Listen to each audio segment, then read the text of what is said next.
હે હે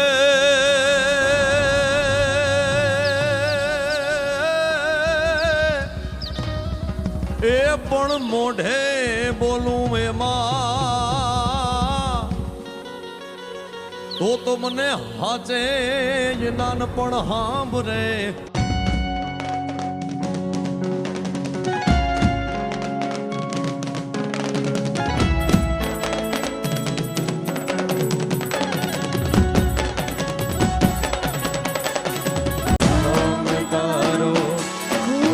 ધામ રમતું જાણે નવે ખંડ મરણ કરો છે ધબકારો એવો તારો ખમકારો.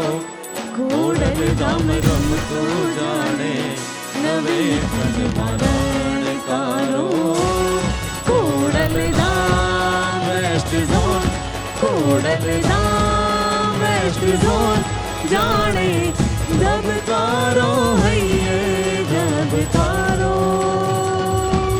ઘોડલ ધામ વેસ્ટ ઝોન, ઘોડલ ધામ વેસ્ટ ઝોન જાણે ધબકારો હૈયે ધબકારો.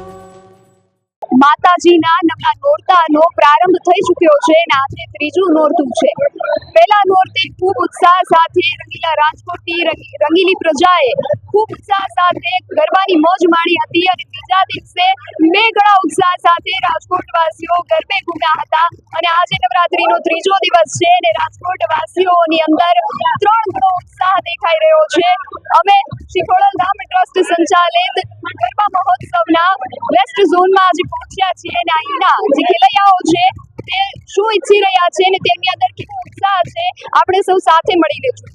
ખેલૈયાઓ ખૂબ ઉત્સાહ સાથે ગરબા રમી રહ્યા છે અને દીકરીઓનું એક ગ્રુપ આપણી સાથે જોડાયું છે. તેમને પૂછવા માંગીશું કે કેવા ઉત્સાહથી તેઓ રમી રહ્યા છે. શું નામ છે આપનું? સોજેન્દ્રા એલિશા. કેવી મજા આવે છે આ નવરાત્રીના મહોત્સવમાં? 2024 ની નવરાત્રીમાં ખૂબ જ મજા આવે છે. ઉત્સાહ બી એટલો છે. તમે દર વર્ષે અહીંયા રમવા આવો છો? 2 વર્ષથી અહીંયા રમવા આવું છું. નવરાત્રીના 2 દિવસ વીતી ગયા છે અને આજનો દિવસ હવે લગભગ પૂરો થવા ઉપર છે અને હવે 6 દિવસ જ બાકી છે. તો કેવું લાગે છે તમને? બહુ જ સરસ લાગે છે અમને. 7 દિવસ આ દિવસ 6 દિવસ છે. અને જે પ્રાચીન નવરાત્રી છે એમાં અને ડિસ્કો દાંડિયામાં તમને વધારે શેમાં મજા આવે? ડિસ્કો દાંડિયામાં. શું નામ છે આપનું? કૃષ્ણા થાનકી. તમે દર વર્ષે અહીંયા રમવા આવો છો? ના, હું તો ફર્સ્ટ ટાઈમ આવી છું રેગ્યુલર પાસમાં, પણ બહુ સાંભળ્યું છે આમનું નામ એટલે એમ થયું કે એકવાર જઈ આવીએ. તો તમે અહીંયા પહેલી વખત આવ્યા છો તો તમને અહીંનું આયોજન કેવું લાગે? સારું છે. લાસ્ટ ટાઈમે મારા ફ્રેન્ડ્સ બધા આવ્યા હતા તો એ લોકોએ સજેસ્ટ કર્યું કે આ વખતે અહીંયા આવો, તો પછી આ વખતે અહીંયા આવ્યા. ખૂબ સરસ. આ બહેનો દીકરીઓ જે છે ખૂબ ઉત્સાહ સાથે ગરબા રમી રહી છે અને આયોજકોના પણ બિરદાવી રહી છે. બીજા પણ ભાઈઓનું એક ગ્રુપ છે, બહેનો જે ખૂબ ઉત્સાહ સાથે ગરબા રમી રહી છે, તો ભાઈઓ પણ કોઈ કમ નથી ને એ લોકોનું એક આવું ગ્રુપ છે આપણી સાથે. એમને પૂછીશું કે એમને કેવું લાગી રહ્યું છે. નવરાત્રીનો આજે ત્રીજો દિવસ છે, ગરબા રમીને તમને કેવો ઉત્સાહ આવી રહ્યો છે? અમને બહુ ઉત્સાહ આવી રહ્યો છે. અમે ટ્રેડિશનલમાં આવ્યા છીએ તો અમને જીતવાનું મન થાય છે. જીતવાનું મન થાય છે ને પછી બીજે દિવસે સવારે ઉઠીને સ્કૂલે જવાનું મન થાય છે કે નથી થતું? એમ તો નથી થતું પણ જવું પડે છે. મન નથી થતું પણ પરાણે જવું પડે છે. હા. તો સ્કૂલમાં 9 દિવસ રજા હોય તો કેવું લાગે? તો બહુ સરસ લાગે. એટલે રાત્રે ગરબા રમવાના અને દિવસે આરામ કરવાનો, એવું કરવાનું? સુઈ જવાનું. બાળકો એવી અપેક્ષા રાખી રહ્યા છે કે સ્કૂલમાં નવરાત્રીના 9 દિવસ રજા આવી જાય ને 9 દિવસનું મિની વેકેશન દિવાળીની પહેલા એમને મળી જાય તો નવરાત્રીની રાત્રે રમવાનું ને દિવસે આરામ કરવાનું એવું બાળકો ઈચ્છી રહ્યા છે. નવરાત્રીનો ત્રીજો દિવસ છે, 2 દિવસ વીતી ગયા છે અને 7 દિવસ પણ બાકી છે. ખેલૈયાઓમાં ઉત્સાહ પણ અવિરત જોવા મળી રહ્યો છે. ખોડલ ધામ સંચાલિત ગરબા મહોત્સવના વેસ્ટ ઝોનમાં અત્યારે અમે હાજર છીએ ને ખેલૈયાઓ એક રાઉન્ડ પૂરો કરીને અત્યારે આરામ કરી રહ્યા છે. તેમની પાસેથી જાણવાનો પ્રયત્ન કરીએ કે તેમની અંદર કેવો ઉત્સાહ છે. બેન, કેવું લાગે છે આ આયોજન? તમને કેવું લાગે છે? સારું છે. સુરક્ષાની દ્રષ્ટિએ કેવું લાગે છે? ના, સારું છે. 12 એમ્બ્યુલન્સ છે, પ્લસ 12 પોલીસની ગાડી હોય છે. સારું છે. તમે દર વર્ષે અહીંયા રમવા આવો છો? બીજા આયોજનમાં અને આ આયોજનમાં તમને શું તફાવત લાગે છે કે બીજા કરતા આ તમને વધારે કેમ ગમે છે કે દર વર્ષે તમે અહીંયા જ આવો છો? ના, એટલે સારું હોય છે. અમે તો દર વર્ષે અહીંયા જ પાસ કરીએ છીએ. બીજા ગ્રુપનો વારો લ્યો.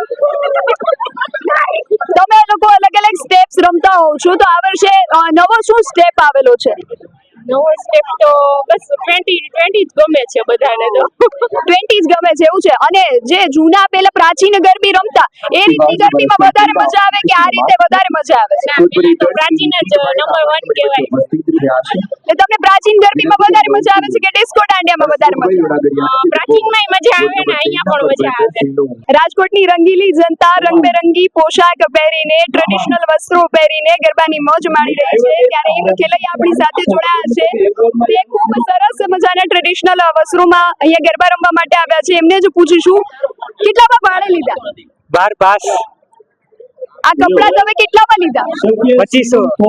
તો 2500 નો ખર્ચો કર્યો તમે ટ્રેડિશનલ લુક માટે, અને પછી પાસના કેટલા કર્યા? 2000. તો 2500 ખર્ચો અને 2500 નો ટ્રેડિશનલ નો ખર્ચો, આ પૈસા વસૂલ થાય છે કે નથી થતા? થાય છે એકવાર રેન્ક પણ આવી ગયો. રેન્ક તમે ગરબા રમીને મેળવો છો કે ટ્રેડિશનલ લુકમાં જે ડ્રેસનો રેન્ક હોય છે એ મળ્યો? શોખ માટે અમે કેટલા વર્ષથી અમે નોરતાની રાહ જોતા હોય. અમે અમારામાં ઉત્સાહ જેટલો હોય કે અમે રાહ જોતા હોય નવરાત્રી ક્યારે આવે. નવરાત્રીની તમે આતુરતાથી રાહ જોઈ રહ્યા હતા, અને 2 દિવસ તો નીકળી પણ ગયા છે ને આજે ત્રીજો દિવસ છે ને હવે લગભગ 6 દિવસ જ બાકી છે નવરાત્રીના. તો એ વિશે તમને કેવું લાગી રહ્યું છે કે હવે 6 દિવસમાં નવરાત્રી પૂરી થઈ જશે? નવરાત્રી આવે ત્યારે અમને ઘણો ઉત્સાહ હોય, પણ નવરાત્રી પૂરી થયા બાદ એવો કંટાળો આવે ઘરમાં બેસીને કે રેવાય જ નહીં. આખી રાત ગરબા રમીને પછી બીજે દિવસે સવારે સ્કૂલે કે નોકરી ધંધે જવામાં બે આળસ આવે કે કેમ? આળસ તો બહુ આવે પણ જવું પડે. તો તમે સવારે ઉઠીને પાછા તમારા રેગ્યુલર જે કામ છે રોજિંદા એ કરી શકો કે પછી નથી થતા? આળસ સાથે કરવા પડે. ખૂબ સરસ. રાજકોટના જે લોકો છે ઉત્સાહ સાથે ગરબા રમીને બીજા દિવસે પોતાના કામ ધંધે પણ ખૂબ સારી રીતે કરી રહ્યા છે. શ્રી ખોડલધામ ટ્રસ્ટ દ્વારા રાજકોટના 4 ઝોનમાં નવરાત્રી મહોત્સવનું આયોજન કરવામાં આવ્યું છે, અને આજે અમે પહોંચ્યા છીએ ખોડલધામ સંચાલિત નવરાત્રી મહોત્સવના વેસ્ટ ઝોનમાં. આયોજકો સાથે વાત કરવાનો પ્રયત્ન કરીશું કે કઈ રીતે એ લોકો નવરાત્રી મહોત્સવનું આયોજન કરતા હોય છે. સર, આપને પૂછવા માંગીશ કે નવરાત્રી મહોત્સવ નું આયોજન કેટલા દિવસ અગાઉ તમારે કરવું પડતું હોય છે, અને એમાં કઈ પ્રકારની તૈયારીઓ તમારે કરવી પડતી હોય છે? બેન, આમ જોઈએ ને તો જન્માષ્ટમી પછી તરત જ અમારી તૈયારીઓ ચાલુ થઈ ગઈ છે, અને એમાં છેલ્લા 1.5 મહિનાથી અમારા 300 થી વધુ ભાઈઓ બહેનોની ટીમ સાથે જેને જે જવાબદારી આપી છે એ જવાબદારી નિભાવી અને આ કાર્યક્રમ સફળ કેમ થાય એના માટેની ચિંતા જોઈએ તો છેલ્લા 1.5 મહિનાથી 300 સ્વયંસેવકો પણ કરે છે. અને આજે નવરાત્રી ચાલુ થયા પછી એવું લાગે છે કે મિત્રોએ કરેલી મહેનત સફળ છે, ને જેનો અહેસાસ અહીંયા હાજર 10,000 થી વધુ ખેલૈયાઓ છે એ એનો અહેસાસ કરી રહ્યા છે. 10,000 થી પણ વધુ ખેલૈયાઓ અહીંયા હાજર છે, તો કાર્યકર્તાઓની કેવડી ટીમની આપને જરૂર પડે છે કે જેનાથી દરેક વ્યવસ્થા જળવાઈ રહે? બેન, અમારી મુખ્ય સમિતિની સાથે સાથે 300 થી વધુ ભાઈઓ અને બહેનો સ્વયંસેવકો છે ખોડલધામના. એ સિવાય પેઇડ ગાર્ડ્સ અને બાઉન્સરો પણ અમે રાખેલા છે. એટલે ટોટલ નંબર જોઈએ તો આ વ્યવસ્થા જાળવવા માટે ખૂબ સ્વયંસેવકો અને સિક્યુરિટી એજન્સીના માણસો કામ કરી રહ્યા છે. ખાસ ગરબા રમવા દીકરીઓ આવતી હોય છે, તો દીકરીઓની સુરક્ષા ને લઈને કઈ રીતની વ્યવસ્થા કરવામાં આવે? બેન, ખૂબ મોટી વાત તમે કીધી, અને અમારા માટે ફર્સ્ટ પ્રાયોરિટી હોય તો એ છે કે અમારા ગ્રાઉન્ડમાં આવનાર તમામ દીકરીઓના વાલીઓને અહીં પાણી હોય છે અને સંતોષ હોય છે કે વેસ્ટ ઝોનમાં કે ખોડલધામના કાર્યક્રમમાં રમવા જશે એટલે કોઈ ન્યુસન્સનો ભોગ નહીં બને, એના માટે લેવી પડતી તમામ તકેદારીઓ અમે લીધી છે. દીકરીઓ અહીંયા આવી જાય અને એના ઘરે પહોંચી જાય ત્યાં સુધી એના વાલીઓને જરા પણ ચિંતા ના હોય, કારણ કે ખોડલધામના આંગણામાં રમવા જાય છે. આટલા વિશ્વાસ સાથે એ વાલીઓ અને એના દીકરીઓ અહીંયા પાસ કઢાવે છે. અને આ વર્ષે એક નવીન આયોજન પણ છે કે ખોડલધામ ટ્રસ્ટ દ્વારા જે નવરાત્રી મહોત્સવનું આયોજન છે એ કેન્સર હોસ્પિટલના લાભાર્થે છે, તો એના વિશે આપ શું કહેશો? જી બેન, આદરણીય નરેશભાઈ પટેલે જે આરોગ્ય માટેની વાત કરી અને સર્વ સમાજના લાભાર્થે એક અદ્વિતીય કહી શકાય એવી કેન્સર હોસ્પિટલ સૌરાષ્ટ્રમાં થવા જઈ રહી છે, રાજકોટ નજીક અમરેલી ગામે. અને એ કેન્સર હોસ્પિટલમાં સર્વ સમાજના લોકો, કેન્સર પીડિત લોકો, એનો ભોગ બન્યા હોય એવા લોકો, એનો પરિવાર આ હોસ્પિટલનો લાભ લઈ શકે એ માટે નરેશભાઈએ એવી એક એમની ઈચ્છા રજૂ કરી કે આ નવરાત્રી છે એમાં જે કાંઈ કોન્ટ્રીબ્યુશન આવે, જે કાંઈ ફંડ આવે એનો આપણે ઉપયોગ આ હોસ્પિટલના લાભાર્થે કરીશું, જેનો લાભ સૌરાષ્ટ્ર ને સૌરાષ્ટ્ર બહારના તમામ 18 વર્ષના લોકો આ કેન્સર હોસ્પિટલનો લાભ લઈ શકે એવી ઈચ્છા નરેશભાઈએ રજૂ કરી. અને એ ઈચ્છાને લઈ આજે 40 થી વધુ જગ્યાએ ખોડલધામના બેનર હેઠળ ગુજરાતમાં નવરાત્રી થાય છે, જેનું તમામ ફંડ જે બચશે કોન્ટ્રીબ્યુશન એ આ હોસ્પિટલના લાભાર્થે વાપરીશું. ખૂબ સરસ વાત છે રાજકોટ વાસીઓ માટે, ખાસ કરીને કે રાજકોટની અંદર ખુલધામ ટ્રસ્ટ દ્વારા આટલું સરસ નવરાત્રીનું આયોજન તો કરવામાં આવે છે, પરંતુ તેની સાથે આમાં જે ફંડ ફાળો ભેગો થાય છે એ કેન્સર હોસ્પિટલના લાભાર્થે વાપરવામાં આવશે, જેમાં સમાજ નિર્માણની સાથે રાષ્ટ્ર નિર્માણનો પણ હેતુ સાર્થક થતો દેખાઈ રહ્યો છે.